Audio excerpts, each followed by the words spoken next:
What if a government agency tried to train people to see things they should never have been able to see? That sounds like science fiction, but during the Cold War, the CIA explored unusual research into psychic phenomena, including remote viewing. Remote viewing was the idea that a person might describe a distant place or hidden object without being physically present. To many, that sounded impossible. To others, it sounded like a secret weapon. For years, stories about psychic espionage were dismissed as conspiracy talk. People assumed they belonged in movies, not government archives. But over time, documents emerged showing that the US government did, in fact, fund research into these claims.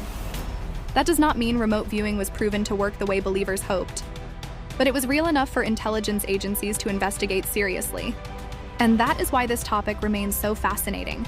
It sits in that strange space where rumor meets documentation. Not everything claimed about psychic spying was true, but the fact that official programs existed at all makes the story much harder to dismiss. It also raises a bigger question about the Cold War mindset. When fear is high and the pressure to gain an advantage is extreme, even the most unusual ideas can end up getting funding and attention. What looks absurd to the public can look like a possible asset to intelligence officials. That is why remote viewing still gets talked about today. It is not just about whether psychic powers are real. It is about what happens when governments decide that even the impossible is worth investigating if it might offer an edge.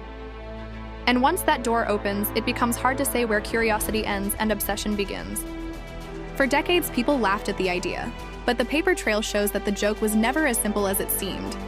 Sources: CIA Reading Room, CIA FOIA, National Archives.